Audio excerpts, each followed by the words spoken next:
¿A partir de qué momento se pudieron hacer cambios por primera vez en el fútbol? Hola, ¿qué tal amigos de Deportes de Gran Porte? Bienvenidos una vez más. La semana pasada te contamos la historia de cómo y cuándo se implementaron las tarjetas rojas y amarillas en el fútbol, el proceso creativo de quien tuvo la idea y su uso por primera vez en el Mundial de México 70. La verdad hay que decirla, México 70 fue realmente un mundial fundacional. En México 70 ocurrieron dos hechos específicos, puntuales, históricos, no relacionados de manera directa con la pelota, con el fútbol dentro de la cancha, que hoy tenemos absolutamente naturalizadas, pero que en aquel momento fueron realmente inéditas. La primera, no por una cuestión cronológica, sino por mera organización nuestra del material, lo dicho de la implementación del uso de las tarjetas para hacer más claras las medidas y sanciones disciplinarias, más claras y menos cuestionables, más allá de la polémica que siempre va a existir alrededor del deporte rey. Más allá que fue también México 70 el primer mundial transmitido a colores, o en colores, y en vivo a casi todo el mundo, gracias al uso de las recién llegadas transmisiones vía satélite. La otra, que es a la que vamos a hacer referencia hoy, es que también en 1970 se pudieron hacer cambios tácticos por primera vez. No por lesión, como se venía utilizando hasta ese momento, de manera bastante restringida y no desde hacía mucho en el tiempo. Lo cierto es que hasta Brasil, 1950, aquel recordado año del maracanazo, no se permitían los cambios bajo ningún tipo de circunstancia, ni siquiera por lesión. De hecho, desde ya que no existían los bancos de suplentes en los estadios. Entraban y terminaban los mismos 11.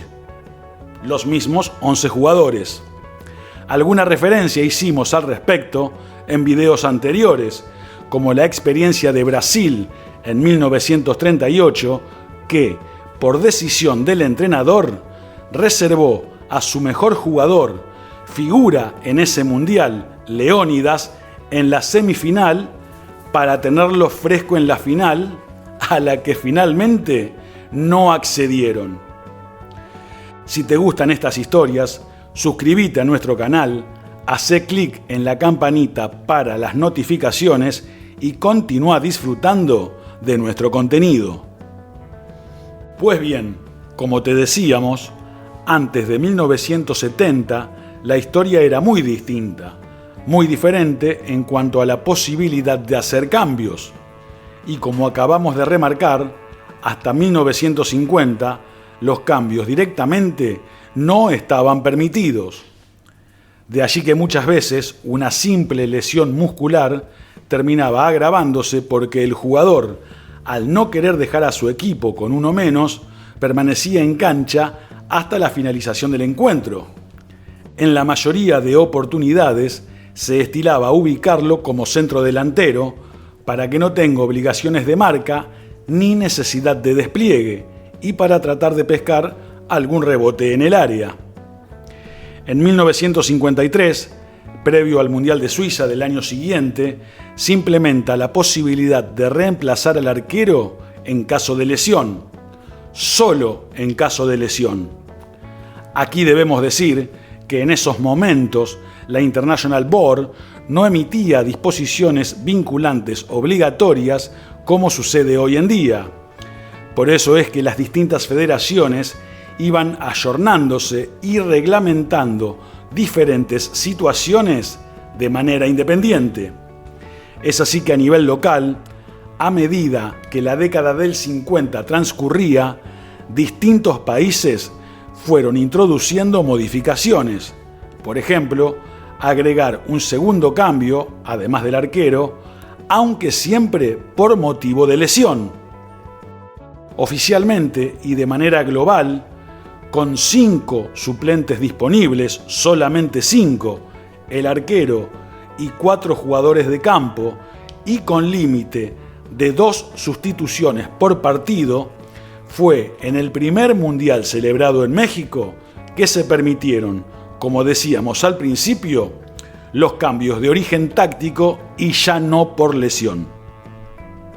Si hacemos referencia a la denominación utilizada y nos vamos a esos ya lejanos tiempos en el fútbol, entenderemos la utilización, según el lugar de donde se trate, de nombres como banca, banco de suplentes o banquillo, porque en aquellos momentos muy lejos estaban de ser y de tener la comodidad que vemos ahora, con butacas de autos de competición, sillones o sillas de estilo gamer o, como cuando empezó la transformación, asientos símil butacas de transporte de larga distancia, cómodas y ergonómicas para cuidar las espaldas de los allí sentados.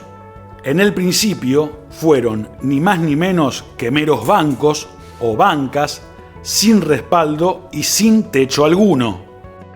Posteriormente se dotaron a esos banquillos durante mucho tiempo de sentaderas similares a las primeras butacas de plateas, unas sillitas de lata o de plástico, sin ningún tipo de acolchado o de cualquier otro material mullido para la comodidad de los que esperaban para ingresar. Hoy vemos algo muy diferente en ese sentido y es bienvenido que así sea. Hasta lo podemos afirmar por experiencia propia y directa. Si alguien se está planteando la pregunta respecto de cuáles fueron las motivaciones para que esto sucediera, la respuesta viene dada por la realidad que imponía el propio deporte. Con el correr del tiempo, el fútbol se fue tornando cada vez más físico y la situación antes descripta del jugador que permanecía en cancha aún lesionado se empezó a ver mal. No favorecía al deporte. Jugadores con lesiones menores que en lugar de recuperarse en pocos días, al permanecer en campo la totalidad del partido, requerían mayor tiempo de recuperación por el agravamiento de la lesión. Al tornarse más físico el juego, también empiezan a aparecer lesiones más importantes que impedían la permanencia en campo del jugador lesionado y su equipo se quedaba con un jugador menos por lesión. Hasta se especulaba que la táctica del rival podía ser simple y sencillamente salir con la premisa de lesionar al mejor jugador rival y listo. Hoy suena hasta raro explicarlo, pero era estrictamente así. Por eso, una vez más, y por el curso quizás hasta natural de la evolución misma del deporte, le tocó a México 70, además de asistir al gran fútbol desplegado por el Brasil del último Pelé, ser fundacional en 2 cuestiones reglamentarias sin las cuales hoy ni siquiera podríamos concebir al fútbol tal cual lo conocemos. Como siempre, les agradecemos el apoyo de estar allí del otro lado y hasta nuestro próximo encuentro. Esto fue Deportes de Gran Porte.